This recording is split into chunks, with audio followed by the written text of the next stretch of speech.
Peace. God's peace be upon you.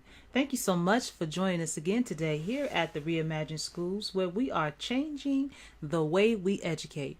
And you know how we're changing the way we educate? We're changing the way we educate by redefining and redesigning urban education.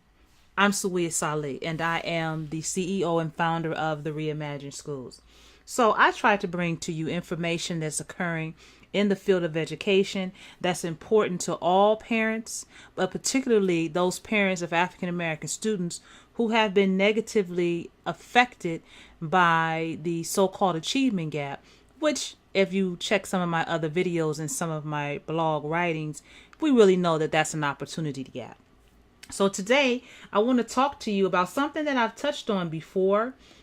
You may find that many of the subjects that I'm discussing in terms of education are kind of related because I'm on a particular thread, which is the achievement gap, the disproportionality and discipline that African American and Latino students face, parent engagement, etc., etc.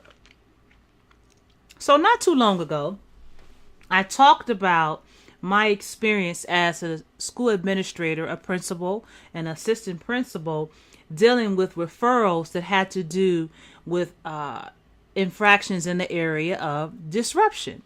If you recall, and if you go back, you can take a look at that video.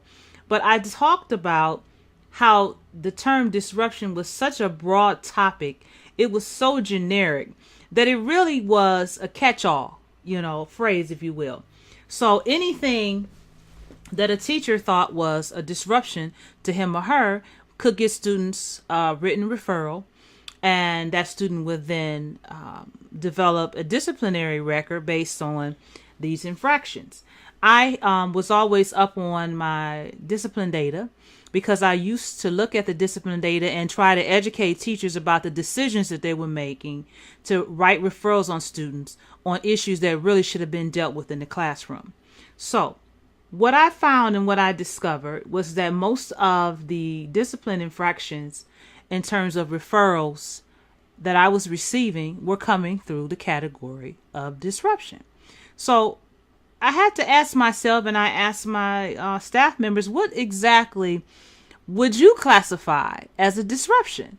And as you may have guessed, there were a lot of different answers. And depending on the temperament of the teacher, depending even on the expertise of the teacher, depending on the background, the culture, the ethnicity of the teacher, there were all kinds of different answers. So you can see why having categories such as disruption can be a disruption for the students and the teachers, as well as the administration, who now have to address these referrals that are coming through.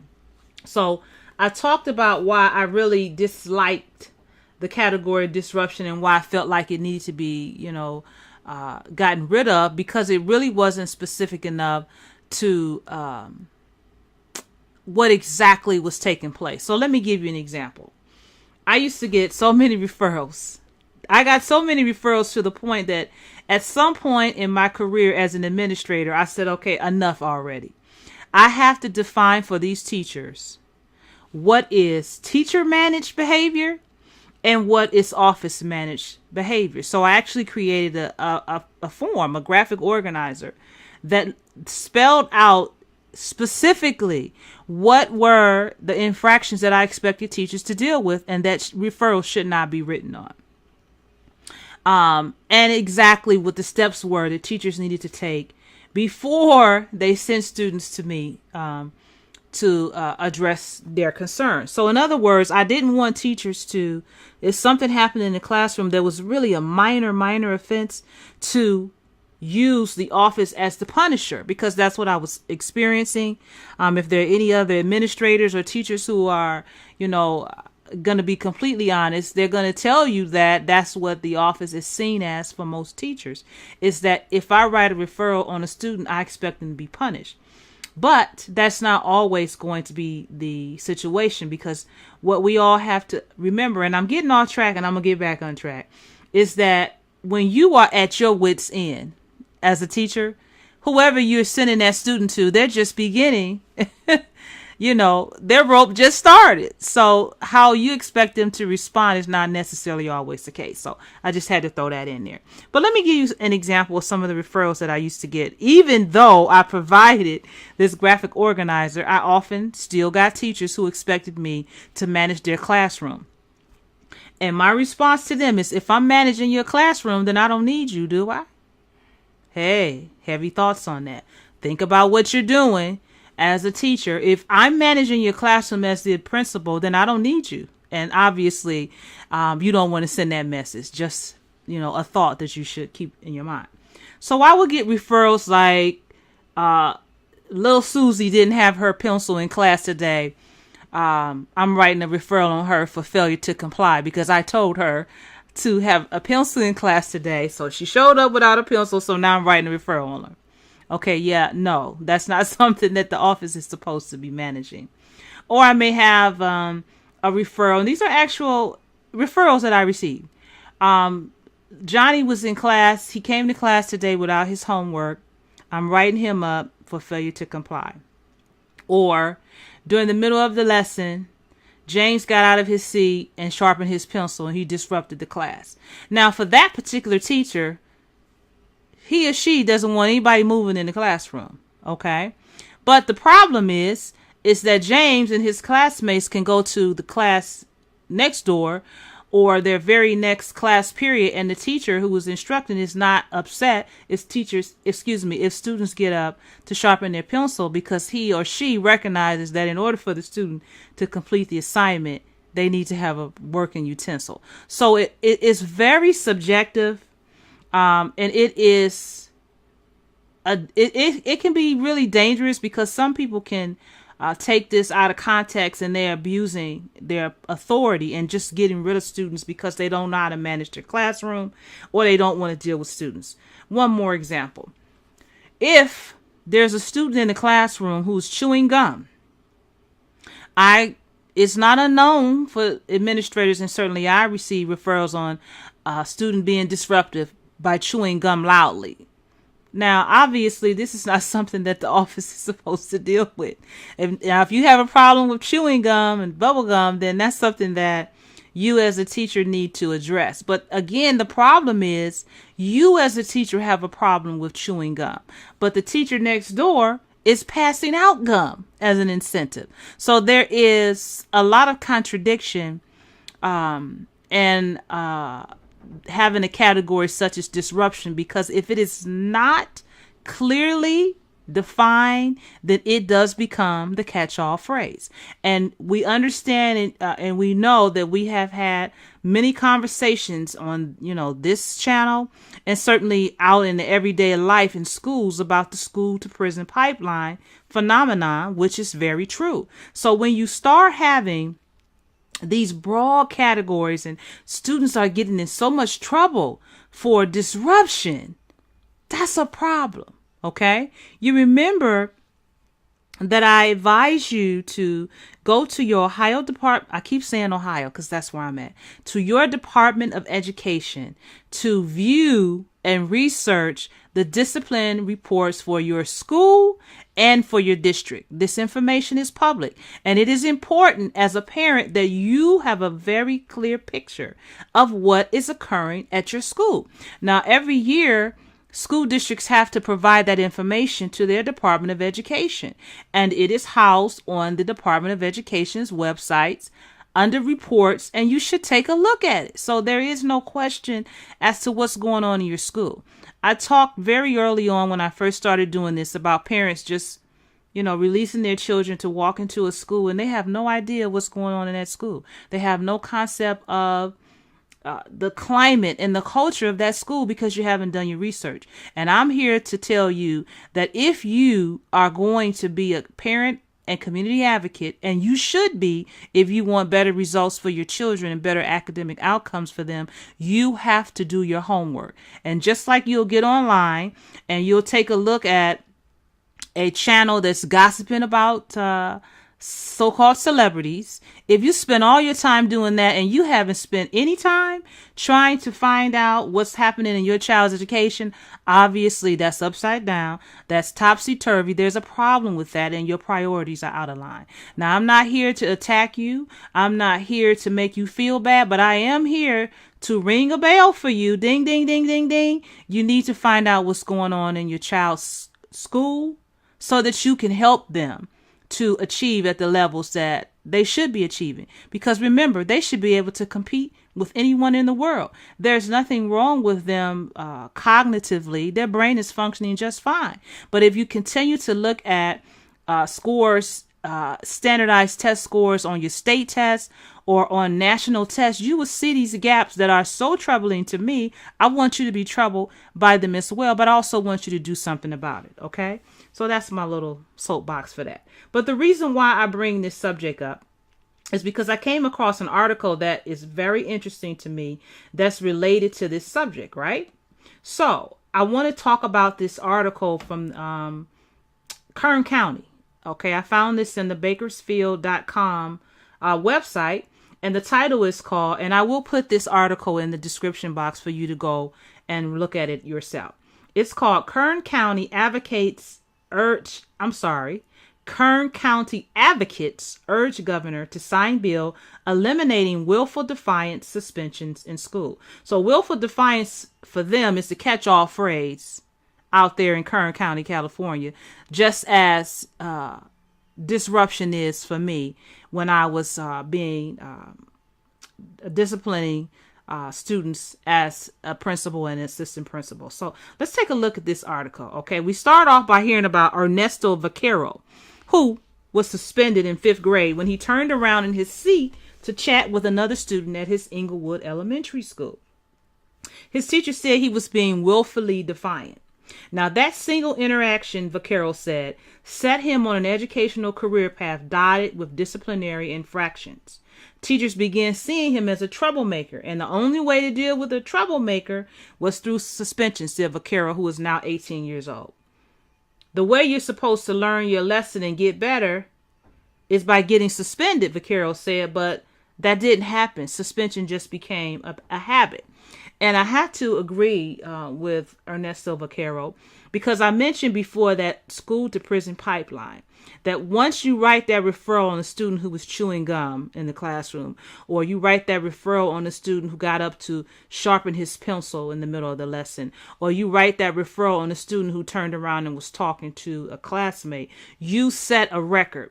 That record doesn't go away, okay? Because I could easily pull up when I was even a secondary principal in high school and see a student's disciplinary record going back as far as that student was in the school district. So if that student was in let's say they were 8th grader, okay, this is middle school that I'm referring to now, not high school. If I had an 8th grader and they, got into some trouble in school, I could pull up their record, his or her record, I should say, and I could see back as far as into their elementary years, what kinds of disciplinary behaviors and infractions that they had.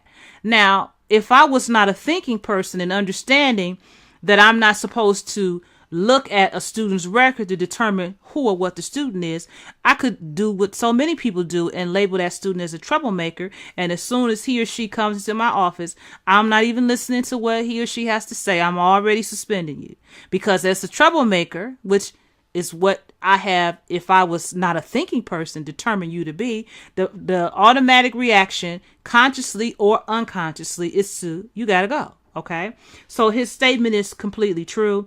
And when you have students who are labeled as troublemakers, you will see that every little thing they do, it could be something that another student can do and it wouldn't merit any type of reaction.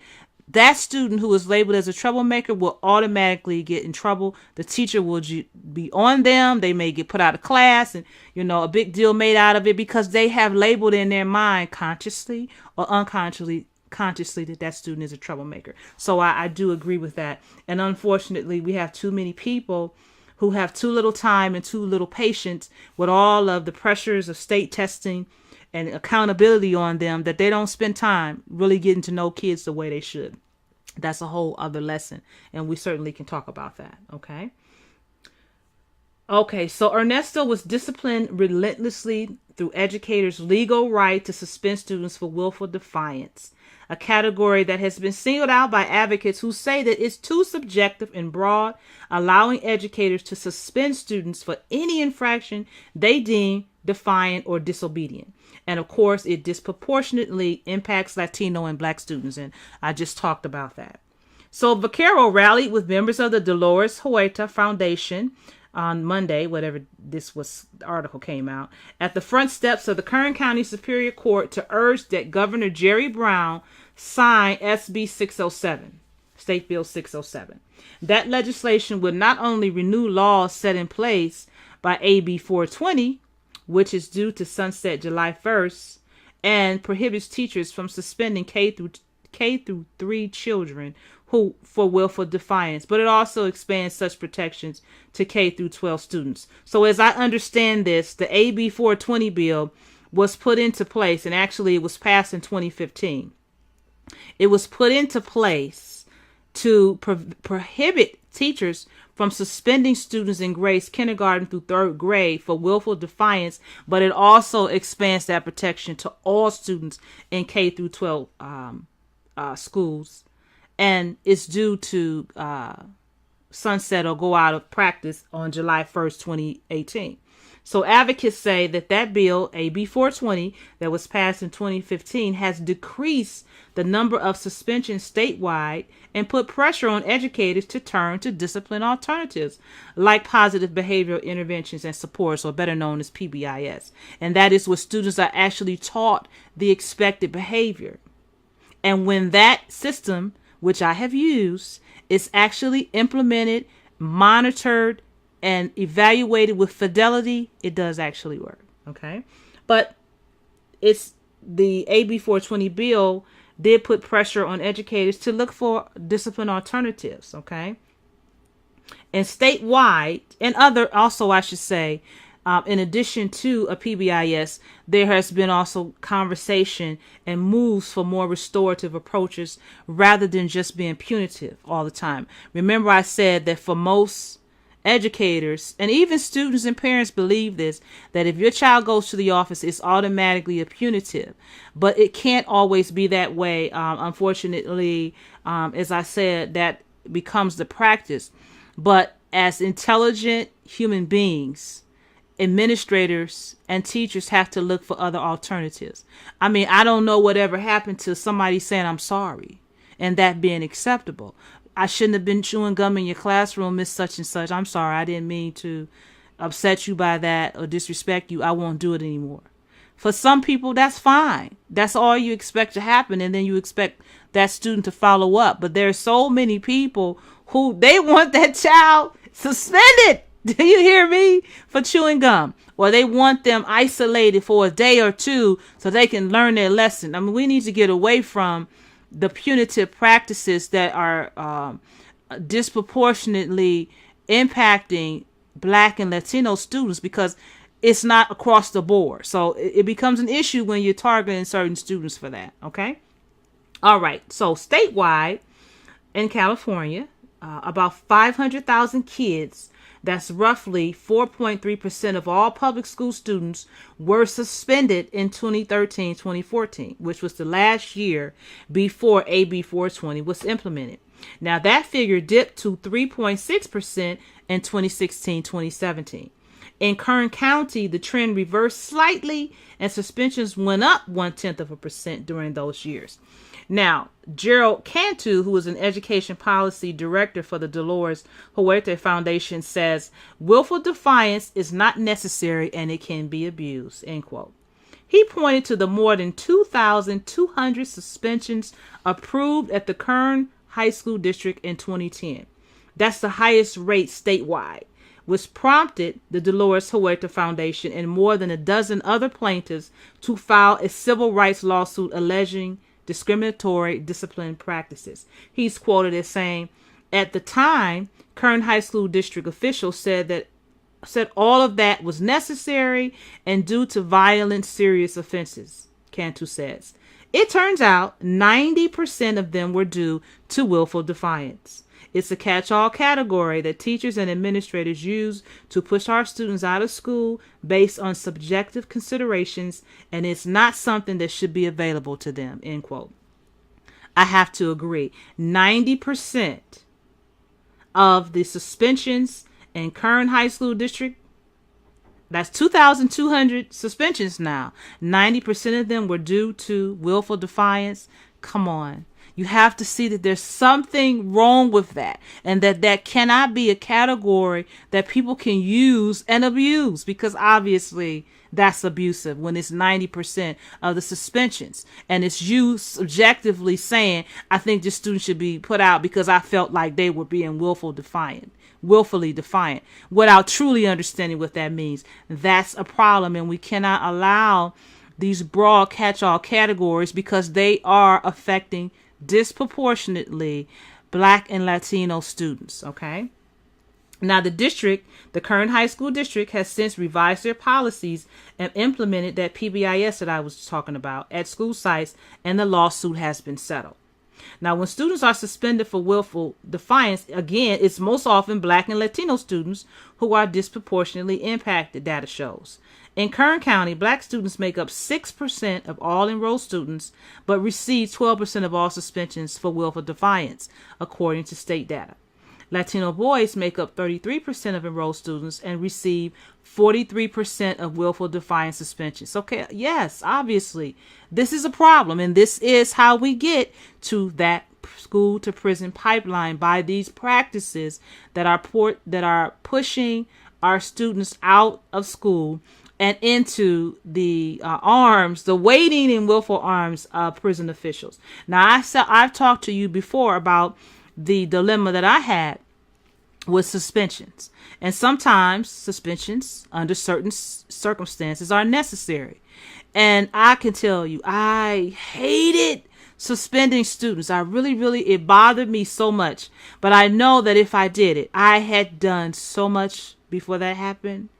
That I was known as the Dr. Phil in my school, because I spent so much time talking to students and, trying to engage them and to, get them to, do different types of things. So if I suspended a student, it would have been an issue of progressive discipline where you automatically don't just get suspended. Although there are some circumstances when, that has to happen. And obviously that would be for more serious offenses. But, just for the record, again, I really hated to do that because I recognize the importance of students being in school. But, at some point there are times when that has to happen, but not to the level of what we're describing here. Okay. So, of course, this is a civil rights issue, said Amir Whitaker, a lawyer with the American Civil Liberties Union. Advocates in Kern County on this Monday, when this article was published, singled out Beardsley Junior High as a district of concern. It had the 6th highest suspension rate countywide, but every one of its 151 suspensions in 2016-2017 were for willful defiance. In case you needed some more evidence as to why that shouldn't be a suspension or discipline category. That's crazy. All of the suspensions, every last one of them, were because of willful defiance. So obviously, yes, that's a problem. You should be able to see that by now.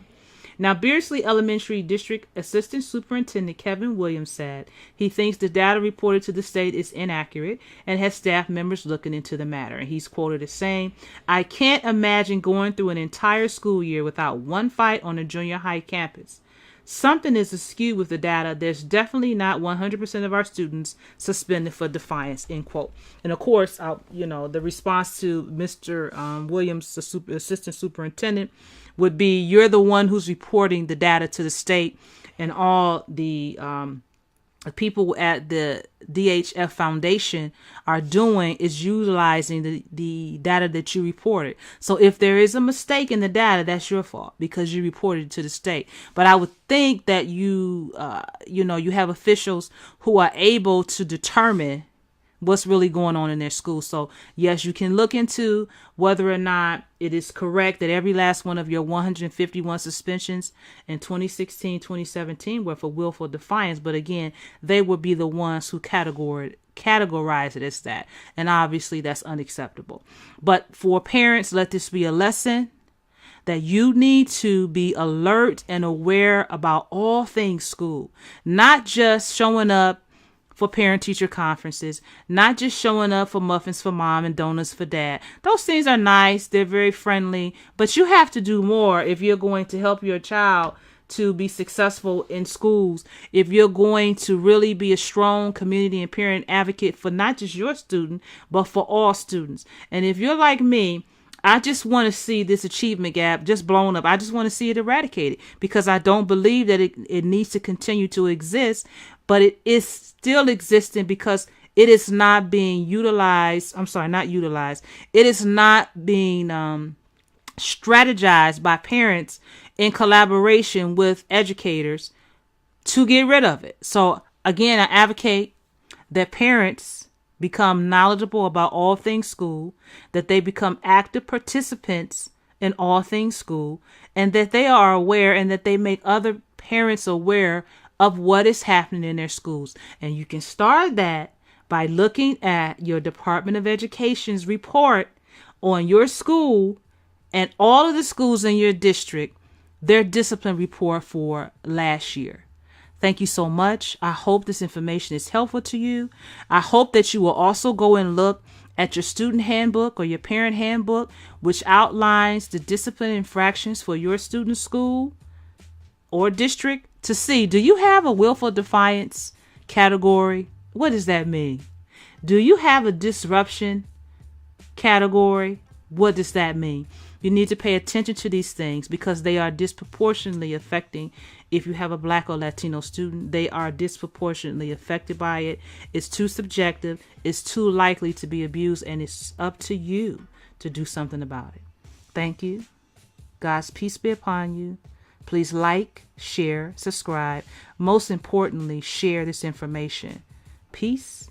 God's peace be upon you. And remember, you are obligated to keep the peace.